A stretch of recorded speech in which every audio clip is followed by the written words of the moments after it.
எசேக்கியேல் தீர்க்கதரிசியின் புஸ்தகம் 33ஆம் அதிகாரம்.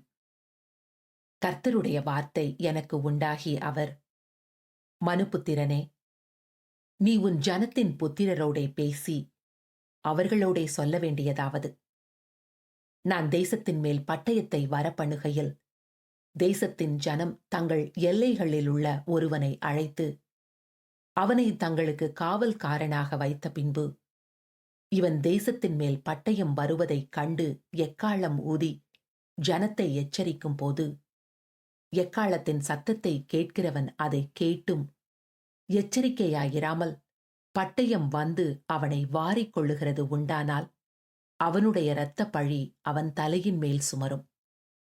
அவன் எக்காளத்தின் சத்தத்தை கேட்டும் எச்சரிக்கையாயிருக்கவில்லை. அவனுடைய இரத்தப் பழி அவன் பேரிலே சுமரும். எச்சரிக்கையாயிருக்கிறவனோ தன் ஜீவனை தப்புவித்துக் கொள்ளுவான். காவற்காரன் பட்டயம் வருவதைக் கண்டும் அவன் எக்காளம் ஊதாமலும் ஜனங்கள் எச்சரிக்கப்படாமலும் பட்டயம் வந்து அவர்களில் யாதொருவனை வாரிக்கொள்ளுகிறது உண்டானால், அவன் தன் அக்கிரமத்திலே வாரிக்கொள்ளப்பட்டான். ஆனாலும் அவன் இரத்தப் பழியை காவற்காரன் கையிலே கேட்பேன். மனுபுத்திரனே, நான் உன்னை இஸ்ரவேல் வம்சத்தாருக்கு காவற்காரனாக வைத்தேன். ஆகையால் நீ என் வாயினாலே வார்த்தையை கேட்டு என் நாமத்தினாலே அவர்களை எச்சரிப்பாயாக. நான் துன்மார்க்கனை நோக்கி, துன்மார்க்கனே, நீ சாகவே சாவா என்று சொல்லுகையில், நீ துன்மார்க்கனை தன் துன்மார்க்கத்தில் இராதபடி எச்சரிக்கத்தக்கதாக அதை அவனுக்கு சொல்லாமற் போனால், அந்த துன்மார்க்கன் தன் அக்கிரமத்திலே சாவான். ஆனாலும் அவன் இரத்தப் பழியை உன் கையிலே கேட்பேன். துன்மார்க்கன் தன் வழியை விட்டு திரும்பும்படி நீ அவனை எச்சரித்தும், அவன் தன் வழியை விட்டு திரும்பாமற் போனால், அவன் தன் அக்கிரமத்திலே சாவான். நீயோ உன் ஆத்துமாவை தப்புவிப்பாய். மனுபுத்திரனே, நீ இஸ்ரவேல் வம்சத்தாரை நோக்கி, எங்கள் துரோகங்களும் எங்கள் பாவங்களும் எங்கள் மேல் இருக்கிறது. நாங்கள் சோர்ந்து போகிறோம். நாங்கள் பிழைப்பது எப்படி என்று நீங்கள் சொல்லுகிறீர்கள். கர்த்தராகிய ஆண்டவர் உரைக்கிறது என்னவென்றால், நான் துன்மார்க்கனுடைய மரணத்தை விரும்பாமல் துன்மார்க்கன் தன் வழியை விட்டு திரும்பி பிழைப்பதையே விரும்புகிறேன் என்று என் ஜீவனை கொண்டு சொல்லுகிறேன். இஸ்ரவேல் வம்சத்தாரே, உங்கள் பொல்லாத வழிகளை விட்டு திரும்புங்கள், திரும்புங்கள். நீங்கள் ஏன் சாக வேண்டும் என்கிறார் என்று அவர்களோடே சொல்லு. மனுபுத்திரனே, நீ உன் ஜனத்தின் புத்திரரை நோக்கி, நீதிமான் துரோகம் பண்ணுகிற நாளிலே அவனுடைய நீதி அவனை தப்புவிப்பதில்லை. துன்மார்க்கன் தன் துன்மார்க்கத்தை விட்டு திரும்புகிற நாளிலே அவன் தன் அக்கிரமத்தினால் விழுந்து போவதுமில்லை. நீதிமான் பாவம் செய்கிற நாளிலே தன் நீதியினால் பிழைப்பதுமில்லை. பிழைக்கவே பிழைப்பாய் என்று நான் நீதிமானுக்கு சொல்லும்போது, அவன் தன் நீதியை நம்பி அநியாயம் செய்தால், அவனுடைய நீதியில் ஒன்றும் நினைக்கப்படுவதில்லை. அவன் செய்த தன் அநியாயத்திலே சாவான். பின்னும் சாகவே சாவாய் என்று நான் துன்மார்க்கனுக்கு சொல்லும்போது, அவன் தன் பாவத்தை விட்டு திரும்பி நியாயமும் நீதியும் செய்து, துன்மார்க்கன் தான் வாங்கின அடமானத்தையும் தான் கொள்ளையிட்ட பொருளையும் திருப்பிக் கொடுத்துவிட்டு, அநியாயம் செய்யாதபடி ஜீவ பிரமாணங்களில் நடந்தால், அவன் சாகாமல் பிழைக்கவே பிழைப்பான். அவன் செய்த அவனுடைய எல்லா பாவங்களும் அவனுக்கு விரோதமாக நினைக்கப்படுவதில்லை.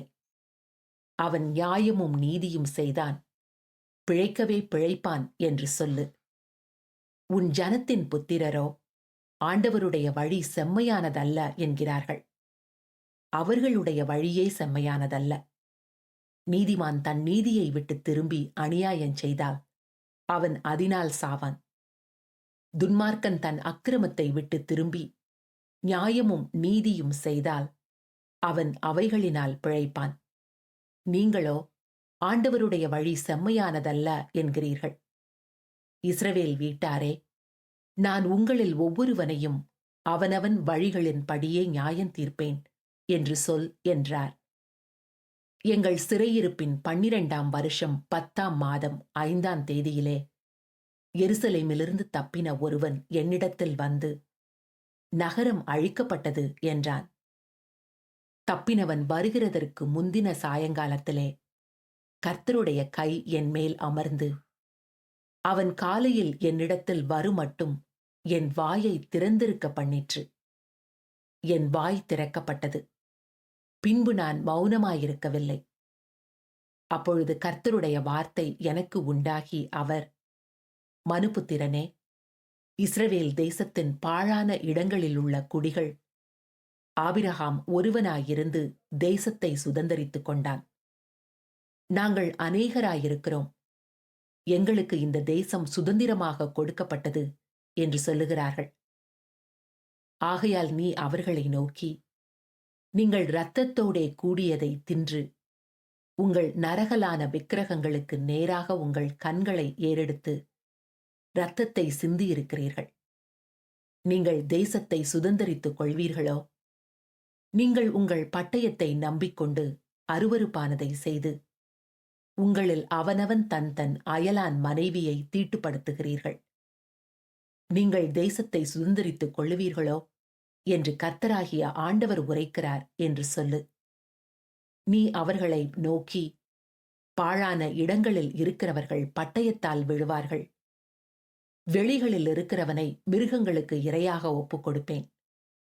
கோட்டைகளிலும் கெபிகளிலும் இருக்கிறவர்கள் கொள்ளை நோயால் சாவார்கள்.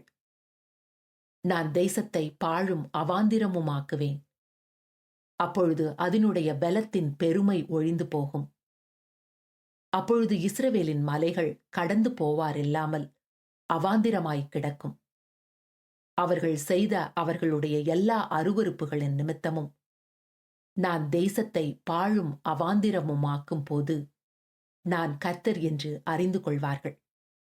இதை என் ஜீவனை கொண்டு சொல்லுகிறேன் என்று கர்த்தராகிய ஆண்டவர் உரைக்கிறார் என்று சொல்லு. மேலும் மனுபுத்திரனே, உன் ஜனத்தின் புத்திரர் சுவர் ஓரங்களிலும் வீட்டு வாசல்களிலும் உன்னை குறித்து பேசி, கர்த்தரிடத்திலிருந்து புறப்பட்ட வார்த்தை என்னவென்று கேட்போம் வாருங்கள் என்று ஒருவரோடொருவரும் சகோதரனோடே சகோதரனும் சொல்லி, ஜனங்கள் கூடி வருகிற வழக்கத்தின்படி உன்னிடத்தில் வந்து உனக்கு முன்பாக என் ஜனங்கள் போல் உட்கார்ந்து உன் வார்த்தைகளை கேட்கிறார்கள்.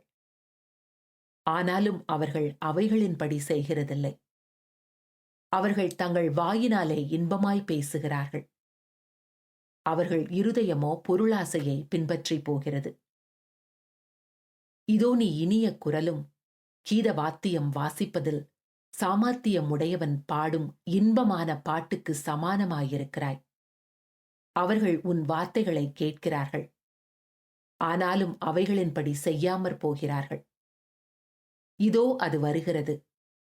அது வருகையில் தங்கள் நடுவிலே ஒரு தீர்க்கதரிசி இருந்தான் என்று அறிந்து கொள்வார்கள் என்றார்.